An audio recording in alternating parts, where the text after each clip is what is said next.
Be a quick briefing tonight. Robert Frada was executed for the 1994 murder. Had his wife murdered to settle a divorce, something that millions of Americans go through. When I first got there, I initially thought it was a drug raid. He had the gun with him. He emptied the gun, the bullets on the bed. The three children were with Bob Frada last night during the shooting. I'm glad justice has prevailed, freedom has prevailed. Frada did not make a last statement. He stared straight ahead at the ceiling.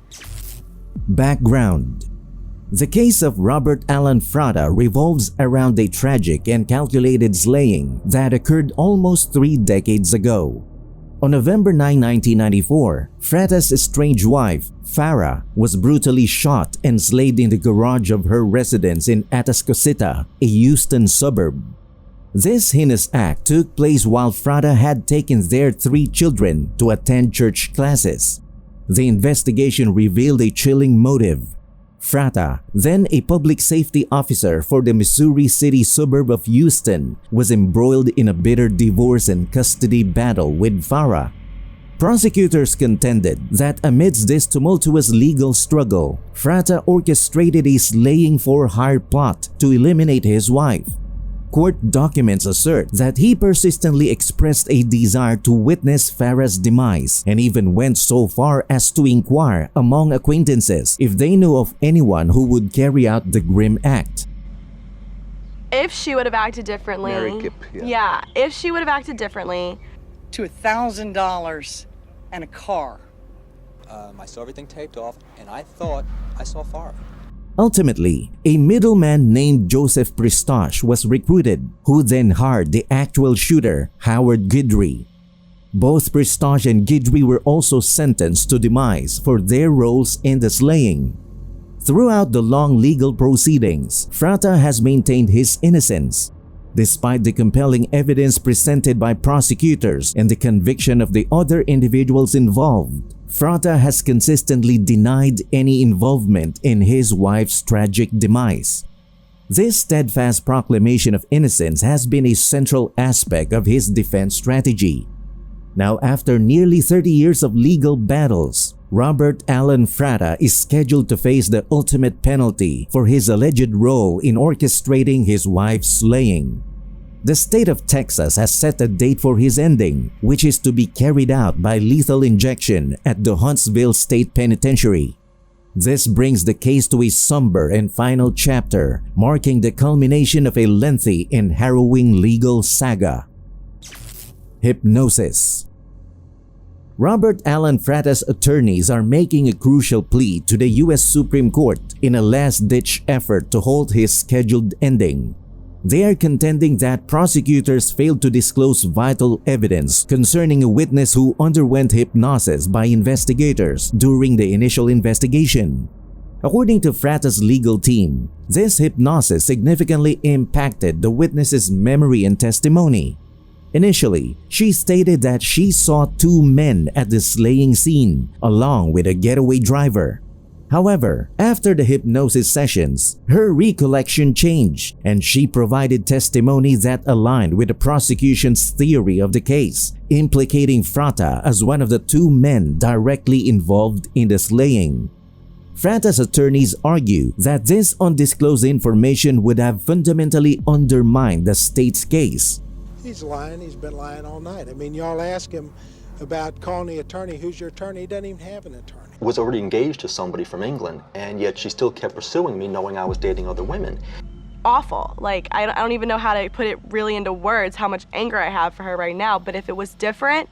The prosecutor's narrative hinged on the assertion that only 2 individuals were responsible for the crime, and it was essential to establish a direct link between Frata and both of them. Moreover, they assert that this information would have served as a potent evidence to challenge not only the witness's altered testimony, but also the credibility of the detectives who provided evidence during the trial. In essence, it would have enabled Frata's legal team to question the validity and integrity of the police investigation. The defense further emphasizes that the concealed details were critical in allowing competent legal representation to impeach the entire investigative process conducted by the police. This aspect is of immense significance as it strikes at the heart of the prosecution's case, potentially casting doubt on the entire foundation upon which Fratta's conviction was based. On the other side, the prosecutors are countering this argument. They assert that the hypnosis sessions produce no new information or identifications that were not already known. Essentially, they contend that the hypnosis did not alter the witness's account in any substantive manner, and therefore, there was no material impact on the case. This legal dispute over the use of hypnosis and its potential effects on witness testimony adds a complex layer to the already intricate case of Robert Alan Fratta. The Supreme Court's decision on whether to grant a stay of ending in light of this evidence could prove to be pivotal in determining Fratta's fate. Fratta's pending ending. Robert Alan Fratta, convicted for the slaying for hire slaying of his estranged wife Farah in 1994, is facing ending in Texas. Despite his repeated claims of innocence, the Texas Board of Pardons and Paroles unanimously decided against commuting his demise sentence or granting a 60-day reprieve. Fratta, along with 2 other demise row inmates, had sued the Texas prison system, alleging the use of expired and unsafe ending drugs.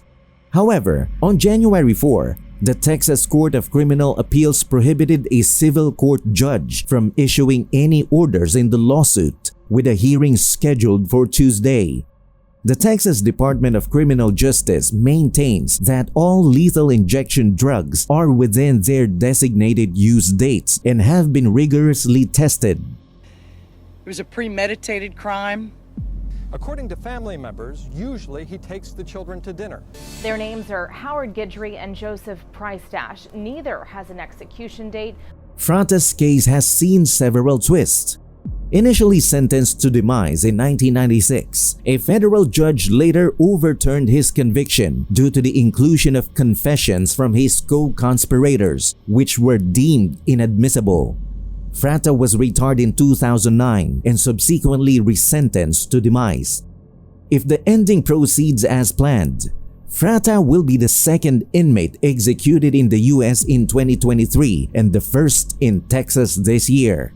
Notably, Missouri executed Amber McLaughlin on January 3, marking what is believed to be the first ending of a transgender person in the United States. Fratta ending proceeds despite legal battles. Prosecutors maintain that Fratta, then a public safety officer in Missouri City, arranged for his wife to be slayed during a bitter divorce and custody dispute. He had expressed his desire to see her dead and sought out individuals who could carry out the act. Ultimately, Joseph Pristash acted as a middleman and hired Howard Guidry as the shooter. Both Pristash and Guidry were also sentenced to demise for their roles in the slaying. Fratta consistently maintained his innocence. His attorneys contended that crucial evidence was withheld during the trial. A witness had been hypnotized by investigators, which led to a changed recollection of events. Initially, she stated that she saw 2 men at the slaying scene along with a getaway driver.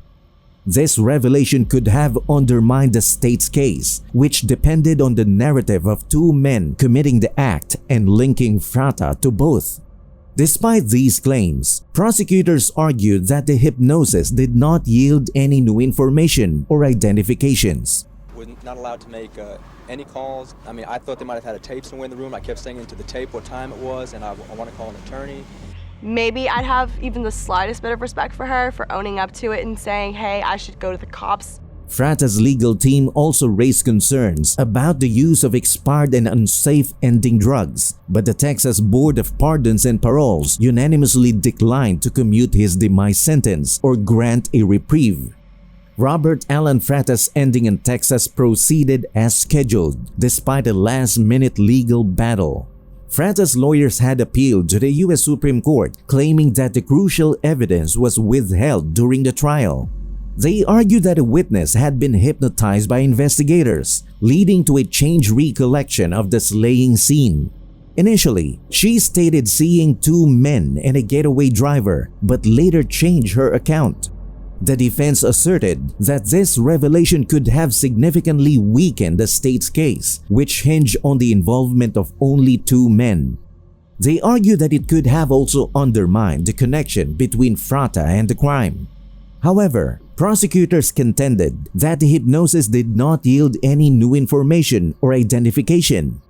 Frata's history includes a prolonged divorce and custody dispute with his estranged wife Farah, whom he was accused of arranging to have slayed. He was a public safety officer at the time of the crime and had allegedly expressed a desire for his wife's demise.